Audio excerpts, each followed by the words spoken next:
Good morning seventh class students जैसा कि पिछली बार वीडियो में मैंने आपसे कहा था कि नेक्स्ट वीडियो में मैं आपको एक रिवीजन टेस्ट दूंगी। तो बच्चों, इस बार वीडियो में मैं आज आपके लिए कोई न्यू चैप्टर नहीं लेकर आई हूँ, बल्कि एक रिवीजन टेस्ट मैंने आपके लिए तैयार किया है, जो एक छोटा सा टेस्ट है और एक तरह से आपकी प्रैक्टिस के लिए, जो आपके यूनिट टेस्ट की प्रैक्टिस है उसके लिए मैंने आपको ये टेस्ट तैयार किया है। आप ऑनेस्टली इस टेस्ट को कीजिएगा और बच्चों, इसके आंसर्स आप अपनी हॉलीडे होमवर्क की कॉपी में लिखेंगे। कोई भी चीटिंग आप नहीं करेंगे। क्यों? क्योंकि अगर आप चीटिंग करके लिखेंगे तो आपको नहीं पता चलेगा कि आपको कितना लर्न है कितना नहीं है। ठीक है, यूनिट टेस्ट का सिलेबस ही मैंने इसमें यूज़ किया है। 3 चैप्टर्स हैं, दोनों के, उद्बोधन के भी और आमोदिनी के भी। तो इन 3 चैप्टर से ही मैंने क्वेश्चंस लिए हैं और आपको ये टेस्ट ऑनेस्टली करना है। बिल्कुल भी आप चीटिंग नहीं करेंगे और जो भी आपका गलत होगा वो आप उसके मार्क्स बिल्कुल भी ऐड उसमें नहीं करिएगा, क्योंकि जो टेस्ट मैंने आपके लिए तैयार किया है 30 मार्क्स का, उसके क्वेश्चंस के आगे ही मैंने उसके मार्क्स लिखे हुए हैं।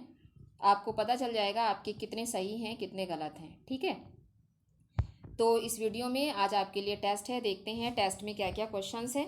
ठीक है, और मैं इस टेस्ट को आपको रीड कर रही हूँ। हो सकता है कोई क्वेश्चन आपको खुद से समझ में ना आए, इसीलिए मैं आपके लिए ये क्वेश्चन पेपर रीड कर रही हूँ। देखिए, इसमें है आपका, ये देख लीजिए, क्लास 7 हिंदी।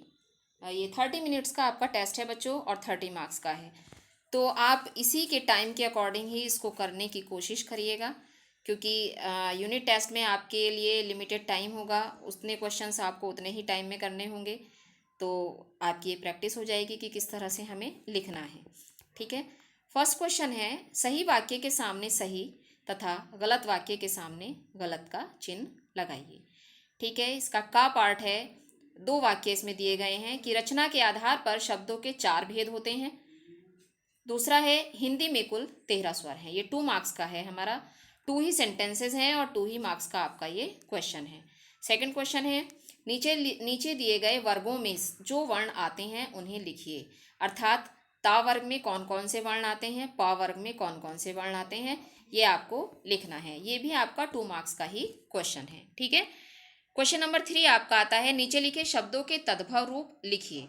तो इनके आपको तद्भव रूप लिखने हैं, भक्त सत्य। 2 शब्द आपके दिए गए हैं, 2 मार्क्स का है ये भी। इसके दोनों के आपको तद्भव रूप लिखने हैं। नेक्स्ट क्वेश्चन है हमारा,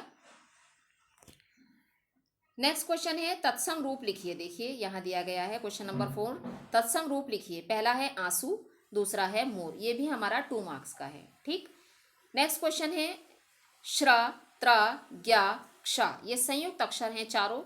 इन संयुक्त अक्षरों से आपको इन्हीं का प्रयोग करते हुए 2 शब्द बनाने हैं। अर्थात एक संयुक्त अक्षर से आपको 2 शब्द बनाने हैं। श्रा से 2 शब्द, त्रा से 2 शब्द, ज्ञा से 2 शब्द, क्ष से 2 शब्द। ठीक है, ये 2 शब्द आपको बनाने हैं इन चारों संयुक्त अक्षरों से। ठीक है, ये आपका 4 मार्क्स का है। ठीक, नेक्स्ट क्वेश्चन है क्वेश्चन नंबर 6, रिक्त स्थानों की पूर्ति करिए। पहला वाक्य है, अंग्रेजी भाषा की लिपि है। अंग्रेजी भाषा की लिपि क्या है वो आपको यहाँ फिल करना है। व्याकरण के बिना भाषा डैश होती है, क्या होती है यहाँ फिल करेंगे आप। भारतवर्ष में लगभग डैश भाषाएं बोली जाती हैं, कितनी भाषाएं बोली जाती हैं वो आपको यहाँ मेंशन करना है फिलअप में। ठीक है, ये हमारा 3 मार्क्स का है। ठीक है, ये हमारा उद्बोधन का पार्ट जो है वो खत्म हो जाता है। अब हम आते हैं आमोदनी के पार्ट पर। ठीक है, देखिए, ये हमारा खंड खा आमोदनी का शुरू हो जाता है। यहाँ आमोदनी से कुछ क्वेश्चंस लिए गए हैं। पहला क्वेश्चन है, नीचे लिखे शब्दों के अर्थ लिखिए। तो इसमें कौन कौन से शब्द हैं, उत्साहपूर्ण, प्रभावित, पथ्य, कलनाद। ये हमारे 4 शब्द हैं बच्चों। 4 शब्द हमारे 2 मार्क्स के हैं, इनके अर्थ लिखने हैं आपको चारों शब्द के। फिर है क्वेश्चन नंबर 8, समानार्थी शब्द लिखिए। ये एक शब्द के 2 समानार्थी शब्द लिखने हैं। देख लीजिए, यहाँ मेंशन किया हुआ है 2 अर्थात 2 समानार्थी शब्द हमें इसके लिखने हैं। पंछी, स्वर्ण, दोनों शब्दों के 2 समानार्थी शब्द, इसे हम पर्यायवाची शब्द भी कहते हैं। समानार्थी शब्दों को हम पर्यायवाची शब्द भी कहते हैं। ठीक है, 2 शब्द हमें इसके लिखने हैं। फिर क्वेश्चन नंबर 9 आता है, बहुवचन बनाइए। तो 2 शब्द दिए गए हैं आपके, एक परीक्षा एक पगड़ी। इन दोनों शब्दों के आपको बहुवचन लिखने हैं। ये हाफ मार्क के एक वर्ड हैं। ठीक है, ये 1 मार्क का आपका क्वेश्चन है। क्वेश्चन नंबर 10 है, किसने किससे कहा। पहले भरपेट पकौड़ी खाऊंगा, फिर एक सूती कंबल लूंगा। ये बात किसने किससे कही थी आपको इसमें लिखना है। नहीं, मुश्किल से 35 मिलेंगे, ये वाक्य किसने किससे कहा था वो आपको लिखना है यहाँ आंसर में। ठीक है, क्वेश्चन नंबर 11 है, प्रश्नों के उत्तर लिखिए। तो यहाँ कुछ क्वेश्चंस दिए गए हैं, 3 क्वेश्चंस हैं, इनके आंसर्स आपको लिखने हैं। ये 6 मार्क्स के हैं, 2 मार्क्स के तीनों क्वेश्चंस हैं। ठीक है, पहला क्वेश्चन है, हेड मास्टर साहब ने बच्चों से मंच पर आकर क्या कहा, इसका उत्तर आपको लिखना है। फिर आता है, छोटे जादूगर के माता पिता किस स्थिति में थे, इसका उत्तर लिखना है आपको। पिंजड़े में पक्षी को कौन कौन सी सुविधाएं मिलती हैं, इसका भी आपको यहाँ उत्तर लिखना है। ठीक है, तो ये कुछ क्वेश्चंस बच्चों रिवीजन टेस्ट में मैंने आपको दिए हैं। आप ऑनेस्टली इसको करेंगे हॉलीडे होमवर्क की कॉपी में, ताकि आपको पता चलेगा कि आपको कितना लर्न है कितना नहीं है। ऑनेस्टली आप मार्किंग कीजिएगा अपनी, जैसे मैम करती हैं वैसे ही आप मार्किंग कीजिएगा। ठीक है, स्पेलिंग्स अगर मिस्टेक्स हैं आपकी तो वो कट कर दीजिएगा, क्योंकि अगर आप सही लिखेंगे तभी आपको मार्क्स मिलते हैं, नहीं तो नहीं मिलते।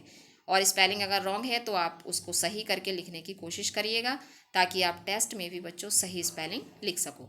ठीक है, तो इसी के साथ ये आपका टेस्ट कंप्लीट होता है बच्चों। 30 मार्क्स का टेस्ट है आपका, मैंने पहले भी बताया था आपको। ठीक है, और आप उसी के अकॉर्डिंग, टाइम के अकॉर्डिंग अपना ये टेस्ट करिएगा हॉलीडे होमवर्क की कॉपी में। और जो भी आपको डाउट है आप मुझसे लाइव क्लास में पूछ सकते हैं कि मैम ये क्वेश्चन हमारी समझ में नहीं आया या ये प्रॉब्लम थी हमको, आप बता दीजिए। तभी मुझे पता चलेगा कि हाँ मेरे बच्चों ने टेस्ट को अच्छे से किया है। ठीक है, तो आप करिएगा इसको, पूरी जो भी लर्न नहीं है उसको लर्न करिएगा। Till then, thank you very much.